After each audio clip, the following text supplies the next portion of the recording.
Assalamualaikum warahmatullahi wabarakatuh. Apa kabar semuanya? Hari ini kita akan belajar tentang Bootstrap ya. Ini adalah materi terakhir terkait dengan desain pemrograman web.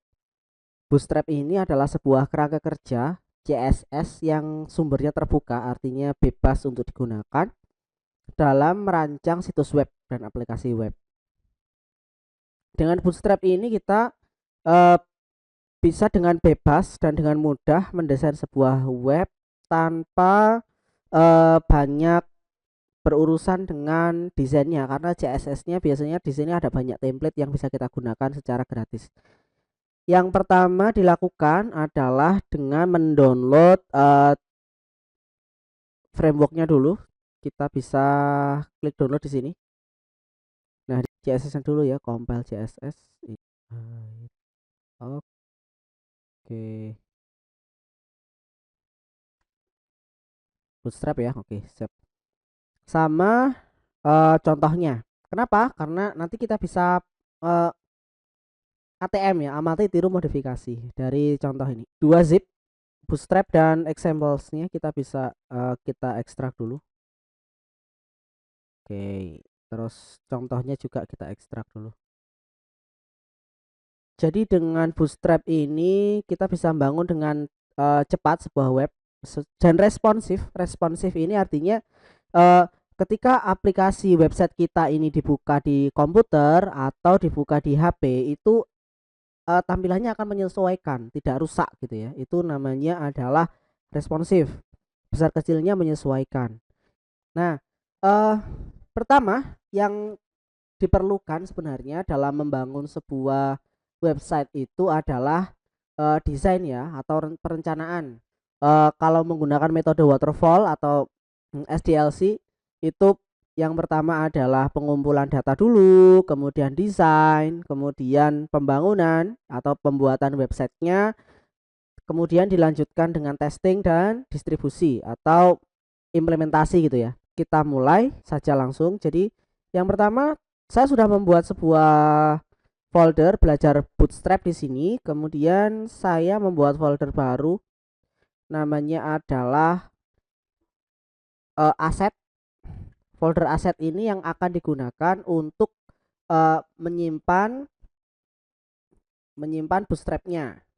Tuh, ini ada bootstrap disk ya. Ini kita buka tadi zipnya. Kemudian di sini ada dua, CSS dan JS kan. Copy, saya letakkan di aset. Oke. Oke. Sudah siap? Kita buka foldernya tadi. Foldernya adalah belajar Bootstrap ya. Di sini sudah ada belajar Bootstrap. Di dalamnya ada aset. Saya buat file baru. Namanya adalah index.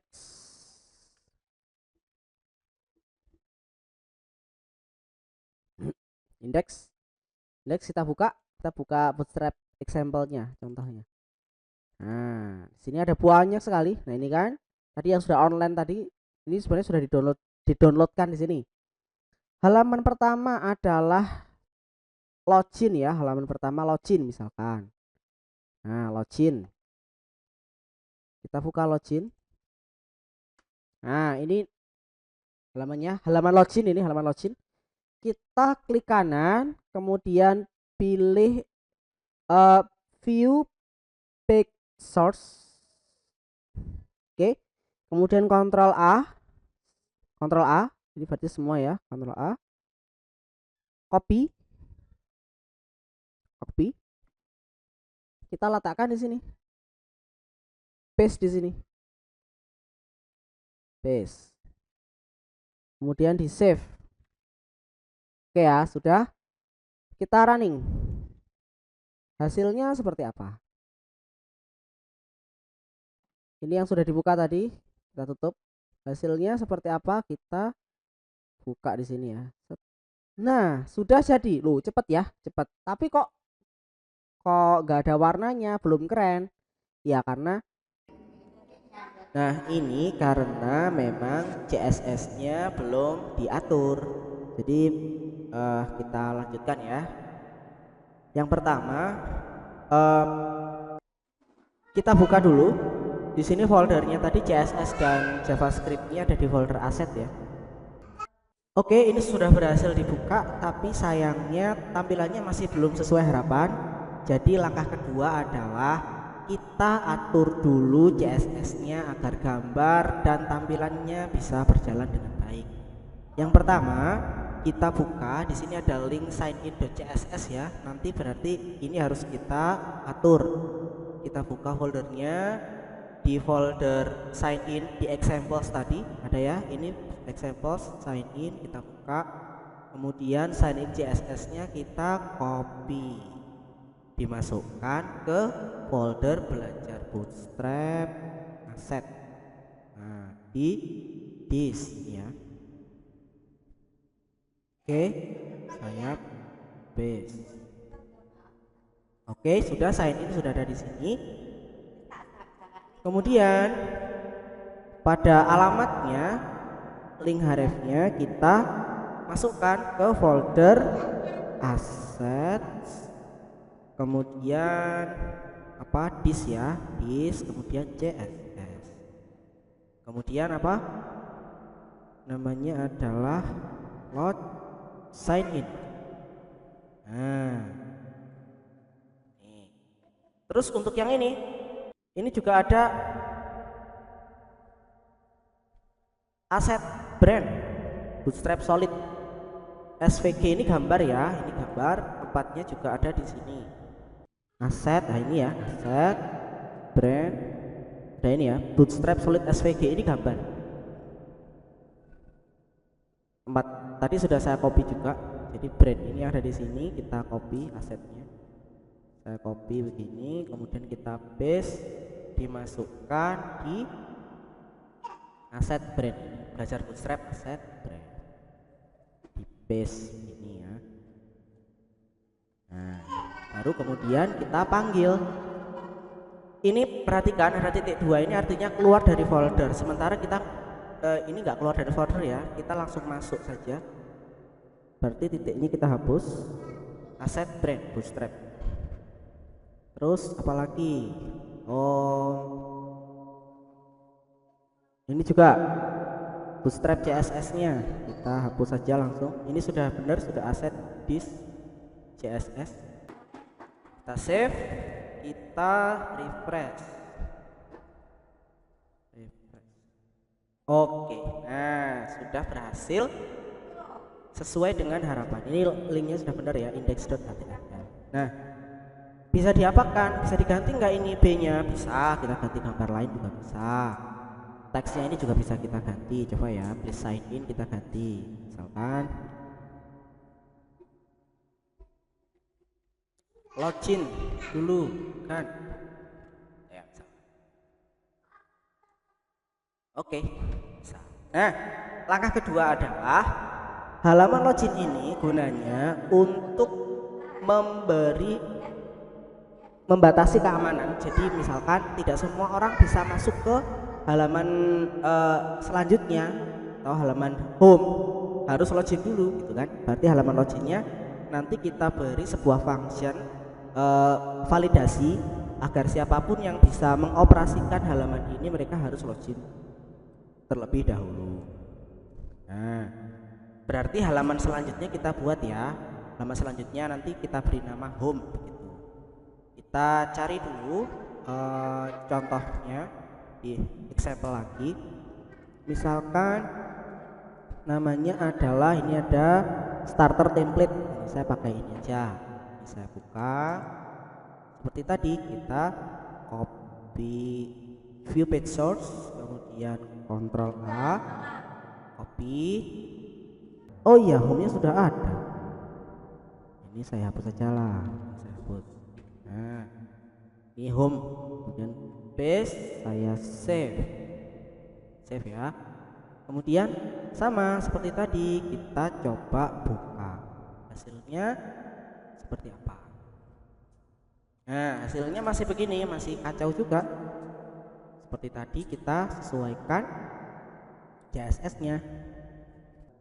Waduh, ini kayaknya. Ini ya. Ini masih.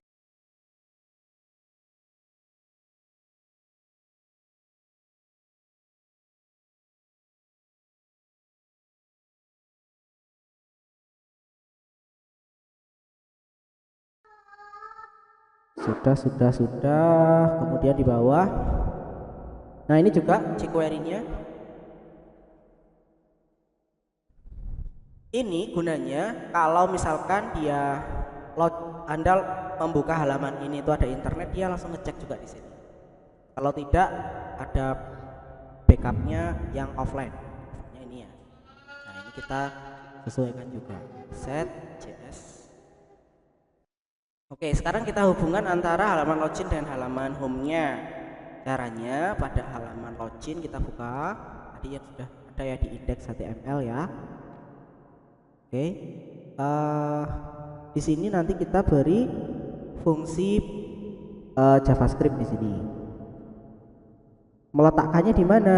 Bebas. Anda bisa letakkan di bawah di body, Anda bisa juga letakkan di head. Ini saya letakkan di head ya. Di bawah link saya buat script. Nah, seperti ini. Atau bisa juga misalkan Anda buat halaman JavaScript-nya terpisah jadi file lain dan nanti kita panggil. Bebas sekali. Oke, yang pertama kemarin di pas pertemuan kalkulator itu kita gunakan ini ya, parse float dokumen kalkulator. Kita juga bisa get elemen ID juga bisa. Di sini kebetulan sudah ada ID-nya di sini, ada ID input email dan ada ID input password. Jadi kita tidak perlu membuat name, kita nanti get elemen by ID saja. Caranya yang di halaman script ya, ini kita buat sebuah variabel namanya username. Apakah harus username? Tidak, bebas. Anda bisa beri nama yang lain. Kemudian ketik dokumen get element by ID ya, get element by ID. Nomor 2, nama ID-nya apa? Nama ID-nya adalah ini, input email. Saya copy, saya paste di sini. Dot values, ini jangan sampai salah, jangan sampai kurang.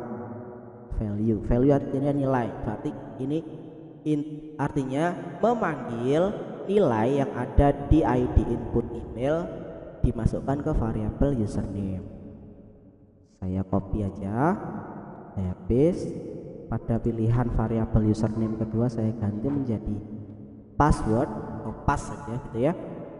Kemudian input password. Ini ya input ya, jangan dilabel ya karena label itu teks. Sorry. Input. Ini saya klik 2 kali, saya copy, saya paste di sini. Oke. Kemudian ini keterangannya, mengambil nilai dari ID password. Ada yang kurang? Kita buat function dulu. Kita masukkan ini ke dalam function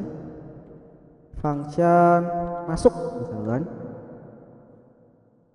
Nah, ini ya variabelnya, karena ini di dalam function kita masukkan. Nah, oke, function masuk. Jika email sama dengan misalkan nama emailnya adalah udinlaki@gmail.com gitu ya, ini email saya, dan password sama dengan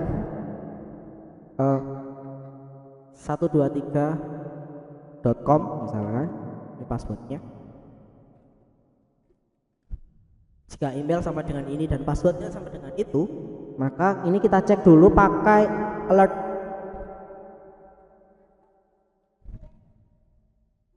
Ya, berhasil login. Oke, kita cek. Jika ini berhasil berarti if else nya jalan kan begitu. Kita cek, kita oke. Emailnya adalah udinlaki@gmail.com, passwordnya 123.com. Apakah ada notifikasi? Tidak ada. Oh ini kita cek.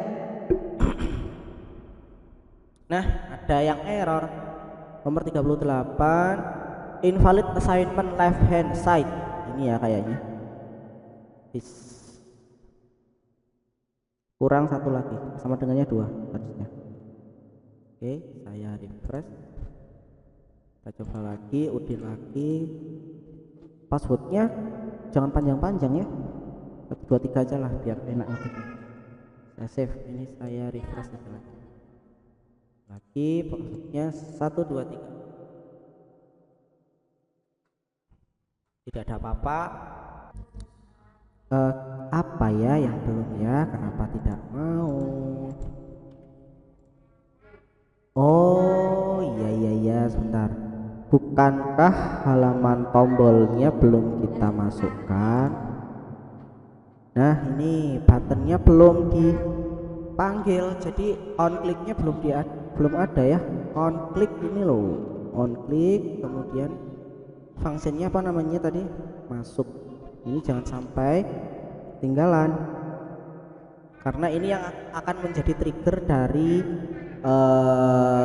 tombolnya ya. Jadi kalau tidak ada ini berarti dia tidak akan ngefek. Nah berhasil ya, oke berhasil, sip. Berarti ini bisa kita tambahkan lagi dan pas sama dengan 123, sama dengannya 2, jangan sampai salah. Oke kita coba lagi, refresh. Ini kalau ini yang benar, ini saja yang benar, ininya saya ngawur. Tidak ada alat triggernya nggak jalan ya. Kalau ini saya benar 123. Oke, alertnya muncul, berarti sudah berhasil, dia sudah bisa ngecek. Nah kemudian kita tambahkan window open, apa halaman keduanya, namanya adalah jika benar masuk ke halaman home.html. Oke save, kita refresh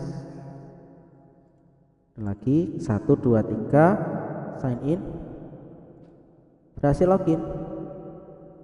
Nah ada error lagi di nomor 40 ya, masuk ganjil bla bla bla, home is not defined. Ini karena harusnya ada petiknya begini.